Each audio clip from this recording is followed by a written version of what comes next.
शुद्धि शब्द का मतलब है कि किसी कोई अशुद्ध चीज को शुद्ध किया जाए, ये शब्दों से पता चल रहा है। तो इसका मतलब आपकी नजर में वो भी अशुद्ध है और आपने उनको चार पंडे पाखंडी जो अनपढ़ जाहिल होते हैं वो चार मंत्र मारते हैं, आधे चबा जाते हैं, आधे बोल जाते हैं और उसमें से पानी छिड़क करके कहते हैं कि हमने शुद्ध कर दिया। वो तो कई बार पत्थरों में भी प्राण फूंक देते हैं, अपने बच्चे खुद के मरते हैं तो मैयत पर रोते फिरते हैं और खूब आंसू बहाते और विलाप करते हैं, लेकिन अपने बच्चों में कभी प्राण प्रतिष्ठा नहीं करते। पत्थरों में प्राण प्रतिष्ठा कर सकते हैं, इंसानों को अशुद्ध इंसानों को शुद्ध कर सकते हैं। अगर आपको करना ही है, जब आपने उस राष्ट्रपति की कुर्सी पर बैठाने से पहले उनको शुद्धिकरण कर दिया तो अब आदिवासी काहे की रही हैं आप? बार बार आदिवासी आदिवासी क्यों बोल रहे हैं? इसका मतलब सीधा सीधा है कि आप केवल आदिवासी शब्द को भुनाना चाहते हैं, जैसे आपने दलित राष्ट्रपति बना करके दलितों को लुभाया था, दलितों को अपनी ओर किया था कि और क्या चाहिए भैया, देश का प्रथम नागरिक तो हमने दलित बना दिया, आप हमें क्या करना चाहते हो? वोट दे दो। ऐसी अब आदिवासियों को हिंदू का चोला पहनाना चाह रहे हैं और ये दिखाना चाह रहे हैं कि हम बीजेपी तो बहुत अच्छी है। अगर माफी मांगनी है तो हजारों आदिवासियों पर रोज घटनाएं होती हैं, तो आप उनके लिए भी माफी मंगवाइए। वहां तो जिंदा गाड़ दिया जाता है, जमीनों में मार दिया जाता है। अभी भी इसी हफ्ते की 2 घटनाएं हैं जहां झारखंड में 2 महिलाओं के, गर्भवती महिलाओं को इतना मारा है प्रशासन ने, 2 पुलिस वालों ने, कि पेट में कई लाते मारने की वजह से बच्चा पेट के अंदर ही मर गया है। इन मुद्दों पर स्मृति ईरानी नहीं बोलेंगी। देश के अंदर कितनी लड़कियों को, बेटियों को गलत धाराएं लगा करके जेलों में मुकदमों से भर दिया गया। हमें, मेरे ऊपर खुद मुकदमा लगाया गया, जेल के अंदर डालने का मेरे पीछे पुलिस लगी रही। कितनी लड़कियों को जेल के अंदर डाल दिया गया, जबकि बेगुनाह होने पर, केवल इस वजह से कि वह सरकार की आंख में आंख डाल करके सवाल करते हैं। तो उनसे माफी मांगने की बात कभी नहीं कहती हैं आप। आपको सिर्फ और सिर्फ एक शब्द टारगेट करना है जिसका नाम आदिवासी है। आपको ये दिखाना है कि हम आदिवासियों का सम्मान करते हैं।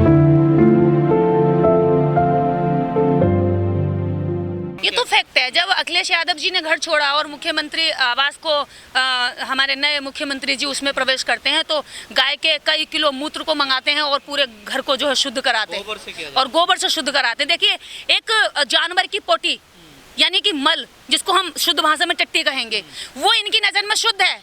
लेकिन एक जीवित इंसान जो वैसे ही जन्म लेता है जैसे कि ये जन्म लेते हैं 9 माह में, इनका भी प्रक्रिया वही है, जन्म लेने की, पलने की, बड़े होने की, वो इंसान इनकी नज़र में आज भी शुद्ध रह जाता है। लेकिन गाय का मूत्र और टट्टी दोनों इनकी नज़र में पवित्र होते हैं। तो ये इनकी इतनी घटिया मानसिकता है और ऊपर से दिखाते हैं कि अब माफ़ी मंगवाने की बात कर रहे हैं। माफ़ी मांगनी है तो मांगो ना सारे आकर के। तुम्हारी इन पीढ़ियों को माफ़ी मांगनी चाहिए, उन लोगों से जिनके दादा परदादा पीढ़ियों को तुमने सताया और उनको गुलाम बनाकर रखा केवल इसलिए कि वो तुम्हारे पैर दबाते रहे, वो तुम्हारे शरीर की मालिश करते रहे, वो तुम्हारी महिलाओं को मंदिरों तक ले जाते रहे, वो तुम्हारे बच्चों को खिलाते रहे, वो तुम्हारी गाय का गोबर उठाते रहे, वो तुम्हें कपड़े धुल कर देते रहे, वो तुम्हें सब्जियां उगा करके देते रहे। उनकी महिलाएं जब बड़ी हो, उनकी बच्चियां जवान हो, तो तुम्हारी आंखों को सिखाती रहे। तुम अपनी हवस की भूख उनकी बेटियों से मिटाओ। तुमने सदियों तक उनका शोषण किया। माफी मांगनी है तो मांगो ना। नाक रगड़ रगड़ के भी अगर माफी मांगोगे इन आदिवासियों से और दलितों से, तो भी ये माफियां पूरी नहीं होंगी। लेकिन माफी मांगने का एक नाटक कर रही है स्मृति ईरानी, और वो स्मृति ईरानी नाटक कर रही है जिन्होंने कभी किसी महिला उत्पीड़न के उस पर आवाज नहीं उठाई है। जो बीजेपी की महिलाएं और एमपी और मंत्री खुद कहती हैं कि भाई बलात्कार तो, किरण खैर ने पिछले साल बयान दिया था कि बलात्कार तो हिंदू धर्म की और भारत की सभ्यता है। तो ये वो महिलाएं हैं आज महिलाओं के, जब दूसरों का रेप होता तो कहती हैं कि ये तो सभ्यता का पार्ट है, लेकिन जैसे ही एक नाम को भुनाना होता है, आदिवासी नाम को भुनाना होता है, तो तुरंत कहती है माफी मांगो माफी मांगो। अरे काहे गला चीख रही हो? माफी मांगो ना, जाकर के माफी मांगो ना दलितों से, आदिवासियों से तुम मांगो ना, लेट लेट करके पैरों में तुम मांगो। पहले तो पूरे आदिवासी समाज से माफी मांगो कि तुमने एक राष्ट्रपति की कुर्सी पर बैठने से पहले आदिवासी को शुद्धिकरण किया। शुद्धि का मतलब है कि वो पहले से अशुद्ध थी तुम्हारी नजरों में, तो तुम माफी मांगो।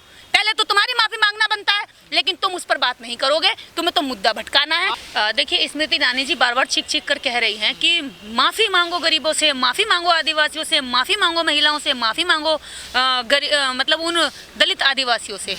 जब आप बार बार आदिवासी आदिवासी शब्द बोलती हैं तो इससे साफ पता चलता है कि अभी भी आपने स्वीकार नहीं किया है कि वह राष्ट्रपति। अगर आप राष्ट्रपति का अपमान मानते तो राष्ट्रपति की कुर्सी से आप कहते कि भी आप राष्ट्रपति पद से माफ़ी मांगिए। वह अब राष्ट्रपति हो चुकी हैं, लेकिन आप लगातार टारगेट कर रही हैं कि दलितों से माफ़ी मांगो, गरीबों से माफ़ी मांगो और आदिवासी से माफ़ी मांगो। देखिए, जिसने अपमान किया है, जो भी उन्होंने शब्द बोला है, मैं उसकी घोर निंदा करती हूँ कि उन्होंने कहा है कि राष्ट्रपति की जगह महिला होने के नाते राष्ट्रपत्नी शब्द का कहा है।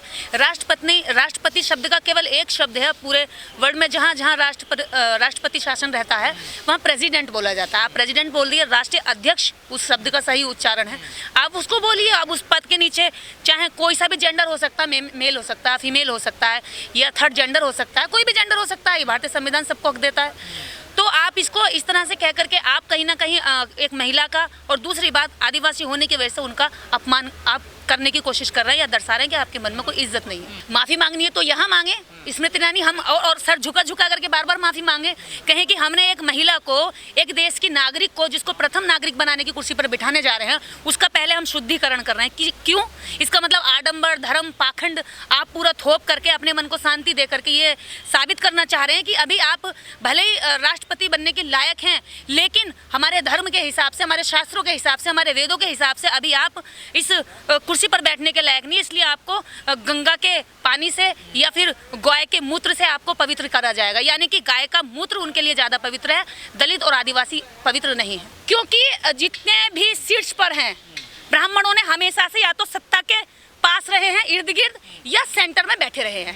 ब्राह्मणों ने अपनी बेटियां तक दे दी क्योंकि ये सत्ता को बहुत प्रेम करते हैं। इन्होंने मुगलों के नाड़े बांधे, इन्होंने अपनी लड़कियों को उनको दे दिया, इन्होंने अंग्रेजों के यहाँ भी सर क्या कहते हैं खूब झुकाए, इनकी स्तुति की, इनकी वंदना की, और अंग्रेजों से पीछे से कहते रहे कि आप देश छोड़ो, इस वजह से कि वो दलितों को भी बराबरी का हक दे रहे थे। इसलिए इन्होंने अंग्रेजों को कहा। मुगल इस देश में 600 साल राज करता है, मुगलों से समस्या नहीं होती है, लेकिन जैसे ही अंग्रेज यहाँ आ जाते हैं और देश के अंदर कहते हैं कि बलात्कार की सजा दलित को जितनी होगी, शूद्र को जितनी होगी, इतनी ही सजा ब्राह्मण को भी होगी। जब उन्होंने कहा कि सजा सबको समान होगी, अधिकार सबको समान होंगे, तो फिर इनको लगा कि भाई अंग्रेजों को भगाना चाहिए। तो इन परंपराओं से हमारा क्या भला है? तुम परंपराएं निभाओ, तुम्हारे लिए होंगी ये परंपराएं, हमारा तो नुकसान ही नुकसान है। हमें तो पूरे विश्व में ये अपमान झेलना पड़ता है कि हम भले ही योग्य हैं, हम भले ही इतने योग्य हैं कि जो अर्जुन ना कर पाए वो एकलव्य कर सके, लेकिन उसका अंगूठा काट लोगे आप, क्योंकि वो कल को आपको चुनौती देगा।